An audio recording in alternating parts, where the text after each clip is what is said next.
നമസ്കാരം. വരാഹി ഡിവോഷണലിന്റെ പുതിയൊരു അധ്യായത്തിലേക്ക് ഏവർക്കും സ്വാഗതം. ആദ്യമായി ഞാനൊരു കാര്യം പറഞ്ഞുകൊള്ളട്ടെ. നമ്മുടെ പ്രാർത്ഥനയിൽ ഏവരെയും ഉൾപ്പെടുത്തുന്നതിനു വേണ്ടി നിങ്ങളുടെ പേരും നാളും കമന്റ് ബോക്സിൽ രേഖപ്പെടുത്താൻ മറക്കാതിരിക്കുക. പ്രിയ സുഹൃത്തുക്കളെ, നിങ്ങൾ അരി സൂക്ഷിക്കുന്ന പാത്രത്തിൽ ഈ പറയുന്ന കാര്യങ്ങൾ കൂടി ഒന്ന് വെച്ച് നോക്കൂ. നിങ്ങളുടെ വീട്ടിൽ പണവരവ് നിങ്ങളുടെ ഭവനത്തിൽ ഇരട്ടിയിലധികം ഒഴുകി വരുന്നതാണ്. ഇത് സുനിശ്ചിതം തന്നെ. അപ്പോൾ എന്തൊക്കെയാണ് നമ്മൾ ആ ഒരു അരിപ്പാത്രത്തിൽ ഇട്ട് വെക്കേണ്ടത്, എങ്ങനെയാണ് ഈ ഒരു കർമ്മം ചെയ്യേണ്ടത് തുടങ്ങിയ കാര്യങ്ങളെ കുറിച്ചാണ് ഈ വീഡിയോയിൽ പരാമർശിക്കുന്നത്. ഒരു കാര്യവും മിസ്സായി പോവാതിരിക്കാൻ വേണ്ടി ഈ വീഡിയോ ആദ്യം മുതൽ അവസാനം വരെ ശ്രദ്ധയോടുകൂടി കാണുക. നമ്മുടെ ജീവിതത്തിൽ പണത്തിന് വളരെയധികം പ്രാധാന്യമുള്ള ഒരു കാര്യം തന്നെയാണ്. പണമില്ലായ്മ നമ്മുടെ ജീവിതത്തിൽ ഒട്ടനവധി പ്രശ്നങ്ങളാണ് സൃഷ്ടിക്കുന്നത്. പണം ഉണ്ടാക്കാൻ പലതരത്തിലുള്ള മാർഗങ്ങൾ ഉള്ളതുപോലെ തന്നെ പണത്തെ ആകർഷിക്കുന്നതിനും പലതരത്തിലുള്ള മാർഗങ്ങളുണ്ട്. അത്തരത്തിലുള്ള അനേകം മാർഗങ്ങളിലെ ഒരു മാർഗമാണ് ഇന്നത്തെ ഈ വീഡിയോയിൽ പരാമർശിക്കുന്നത്.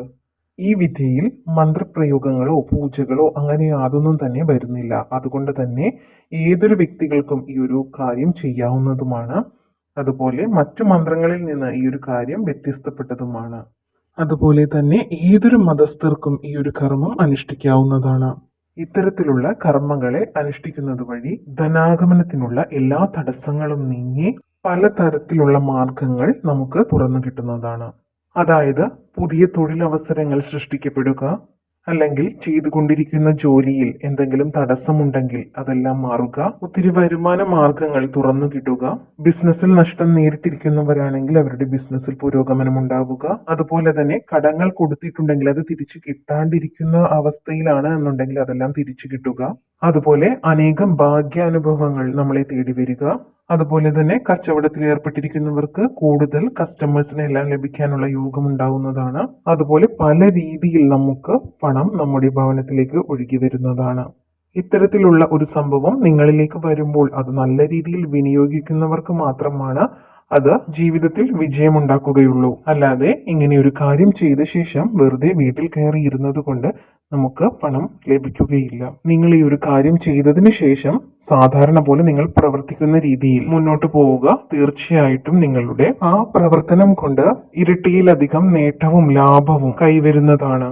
അതായത് ഈ ഒരു കർമ്മം ചെയ്യുന്നതിനൊപ്പം തന്നെ നിങ്ങളുടെ കർമ്മ മേഖല ഏതാണോ, അതായത് നിങ്ങളുടെ തൊഴിൽ അത് ചെയ്തുകൊണ്ടിരിക്കുന്നതോ അതോ ചെയ്യാനിരിക്കുന്നതോ ആയ മേഖലയാവാം, അതിനുവേണ്ടി നിങ്ങൾ നന്നായി പരിശ്രമിക്കേണ്ടതായിട്ടുണ്ട്. നമുക്ക് ഏവർക്കും പലതരത്തിലുള്ള കഴിവുകളുണ്ടല്ലോ. ഈ ഒരു കർമ്മം ചെയ്യുന്നത് മുഖേന അത്തരത്തിലുള്ള നിങ്ങളുടെ കഴിവുകൾ ഉപയോഗിച്ച് നിങ്ങൾക്ക് പണം സമ്പാദിക്കാനുള്ള ഒട്ടനവധി മാർഗങ്ങൾ നിങ്ങളുടെ മുന്നിൽ തുറന്നു വരുന്നതായിരിക്കും. അതുപോലെ തന്നെ നിങ്ങളുടെ കയ്യിൽ വരുന്ന ആ പണം ഒരു ദുർച്ചലവായി മാറിപ്പോവുകയുമില്ല. ഇത്തരത്തിൽ ധനവശ്യവുമായി ബന്ധപ്പെട്ട് ഒരു കർമ്മം ചെയ്യുന്നത് മുഖേന തീർത്തും പോസിറ്റീവായിട്ടുള്ള ഒരു മനസ്സ് നമുക്ക് ലഭിക്കുന്നതാണ്.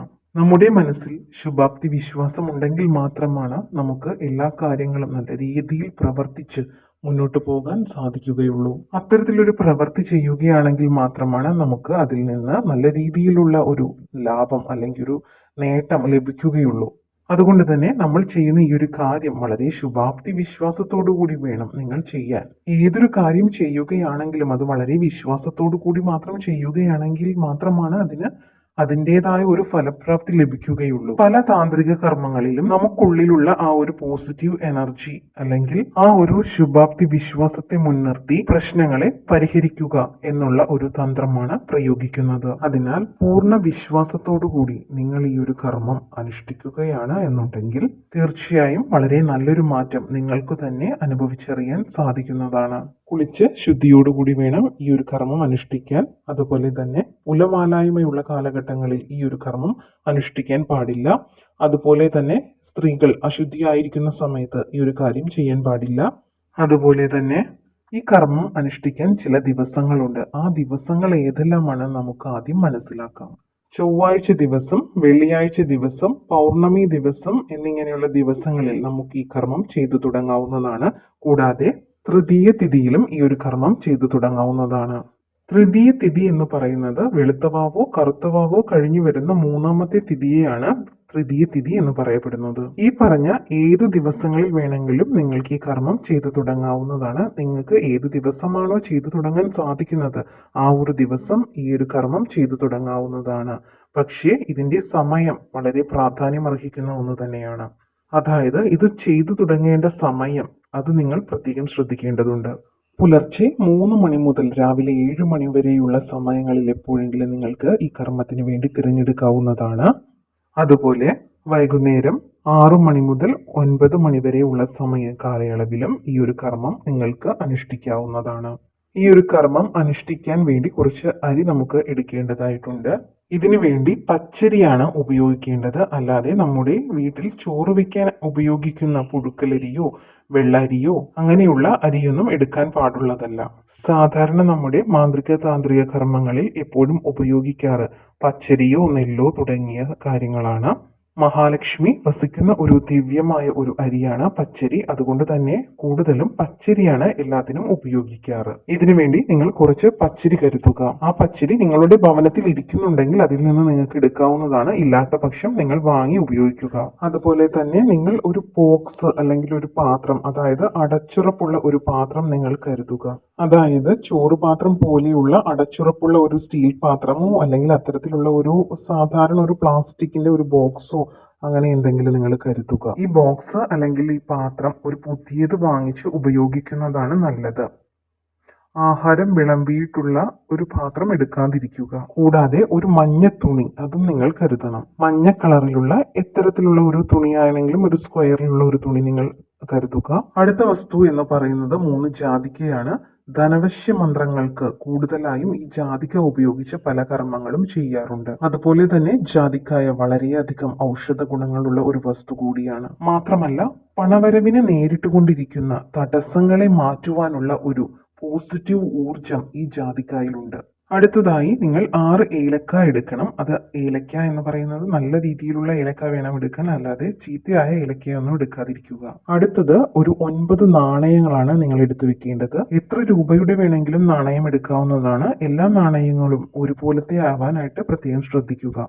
അതാണ് കൂടുതൽ ഗുണകരം. കൂടാതെ സുഗന്ധത്തിന് വേണ്ടി ഏതെങ്കിലും ഒരു അത്തറോ സ്പ്രേയോ എന്തെങ്കിലും കരുതുക. ഇനി ഈ പറഞ്ഞ പച്ചരിയും ഏലക്കയും ജാതിക്കായയും എല്ലാം, അതുകൂടാതെ ആ കോയിൻസും നമ്മൾ എടുത്തിരിക്കുന്ന ആ 9 കോയിൻസും ഇതെല്ലാം നല്ല വൃത്തിയായി കഴുകി ഉണക്കിയെടുക്കുക. എന്നിട്ട് ഈ കർമ്മം ചെയ്യുന്നതാണ് നല്ലത്. അതിനുശേഷം ഈ പറഞ്ഞിരിക്കുന്ന ദിവസങ്ങളിൽ ഏതെങ്കിലും ദിവസം പറഞ്ഞിരിക്കുന്ന സമയത്ത് നിങ്ങൾ ഈ കോയിൻസിൽ ഇതിന്റെ ഇരുവശത്തും നിങ്ങളുടെ കയ്യിലിരിക്കുന്ന ആ സുഗന്ധദ്രവ്യം ഏതാണോ അത് തളിച്ച് അതിന് പ്രത്യേകമായിട്ടുള്ള ആ മണം വരുത്തുക. അതിനുശേഷം ഈ നാണയങ്ങൾ ആ മഞ്ഞ തുണിയിൽ വെക്കുക. കൂടെ ജാതിക്കയും ഏലക്കയും കൂട്ടത്തിൽ വെച്ച് ഈ തുണി ഒരു കിഴി പോലെ കെട്ടിയെടുക്കുക. എന്നിട്ട് ഈ ബോക്സിൽ ഈ കിഴി വെച്ചതിന് ശേഷം അതിന്റെ മുകളിൽ ഈ പച്ചരി ഇട്ട് മൂടുക. ആ കിഴി മൂടിയിരിക്കുന്ന രീതിയിൽ പച്ചരി ആ ബോക്സിൽ നിറയ്ക്കുക. അതിനുശേഷം നിങ്ങൾ വിളക്ക് കത്തിക്കുന്നത് എവിടെയാണോ അവിടെ, അല്ലെങ്കിൽ പൂജാമുറിയിൽ. ഇതുമല്ലെങ്കിൽ നിങ്ങൾ വിളക്ക് കത്തിക്കാത്ത അന്യമതസ്ഥരാണ് എന്നുണ്ടെങ്കിൽ നിങ്ങൾ പണം സൂക്ഷിച്ചു വെക്കുന്ന അലമാരിയിലോ അങ്ങനെ എവിടെയെങ്കിലും വെക്കാവുന്നതാണ്. അങ്ങനെ നിങ്ങൾ വെക്കുക. ഈ ഒരു കർമ്മം 3 മാസം ചെയ്യേണ്ടതായിട്ടുണ്ട്. 1 മാസം കഴിഞ്ഞു കഴിയുമ്പോൾ ഈ ഒരു ബോക്സിലുള്ള സാധനങ്ങളെല്ലാം മാറ്റി വേറെ നിറയ്ക്കേണ്ടതാണ്. ഇതിലുള്ള നാണയങ്ങൾ ഒഴിച്ച് ബാക്കിയെല്ലാം ഒരു ഒഴുകുന്ന പുഴയിൽ ഒഴുക്കിവിടാവുന്നതാണ്. ഈ നാണയങ്ങൾ ഏതെങ്കിലും അമ്പലത്തിൽ കൊണ്ടുപോയി കാണിക്കയായി ഇടാവുന്നതുമാണ്. ഇങ്ങനെ പുഴയിൽ കൊണ്ടുപോയി ഒഴുക്കിവിടാൻ സാധിക്കാത്തവരാണ് എന്നുണ്ടെങ്കിൽ ഇതിലെ പച്ചരിയെല്ലാം പക്ഷികൾക്കോ കാക്കകൾക്കോ ഭക്ഷണമായി നൽകാവുന്നതാണ്. ബാക്കിയുള്ള കാര്യങ്ങൾ ആരും ചവിട്ടാത്ത സ്ഥലത്ത് കുഴിച്ചിടാവുന്നതാണ്. ഈ ഒരു കാര്യം നിങ്ങൾ എല്ലാവരും ഒന്ന് ചെയ്തു നോക്കുക. ആദ്യത്തെ 1 മാസത്തിൽ തന്നെ നിങ്ങളുടെ ജീവിതത്തിൽ ഉണ്ടാകുന്ന എല്ലാ മാറ്റങ്ങളും നിങ്ങൾക്ക് തിരിച്ചറിയാൻ സാധിക്കുന്നതായിരിക്കും. അതായത് ഇത് ചെയ്ത് 1 മാസത്തിനുള്ളിൽ തന്നെ നിങ്ങൾക്ക് മാറ്റങ്ങൾ തിരിച്ചറിയാൻ പറ്റും. നിങ്ങൾക്ക് ഒത്തിരി ഭാഗ്യങ്ങളും സൗഭാഗ്യങ്ങളും അതുപോലെ തന്നെ നിങ്ങൾക്ക് ധനവരവും ഈ ഒരു മാറ്റങ്ങളൊക്കെ നിങ്ങൾക്ക് നേരിട്ട് തന്നെ തിരിച്ചറിയാൻ സാധിക്കുന്നതായിരിക്കും. തൊഴിലുണ്ടായിരുന്ന എല്ലാ തടസ്സങ്ങളും എല്ലാം മാറി നിങ്ങളുടെ തൊഴിലിൽ വൻ പുരോഗതിയും അതുപോലെ തന്നെ നിങ്ങളുടെ ബിസിനസ്സിൽ വൻ നേട്ടങ്ങളും എല്ലാം ഉണ്ടാകുന്നതായിരിക്കും. നിങ്ങൾ തീർച്ചയായും ഈ ഒരു കർമ്മം ഒന്ന് ചെയ്തു നോക്കുക. അതിനുശേഷം നിങ്ങളുടെ ജീവിതത്തിൽ ഉണ്ടാകുന്ന മാറ്റങ്ങൾ കമന്റ് ബോക്സിൽ രേഖപ്പെടുത്തി എന്നെ അറിയിക്കുക.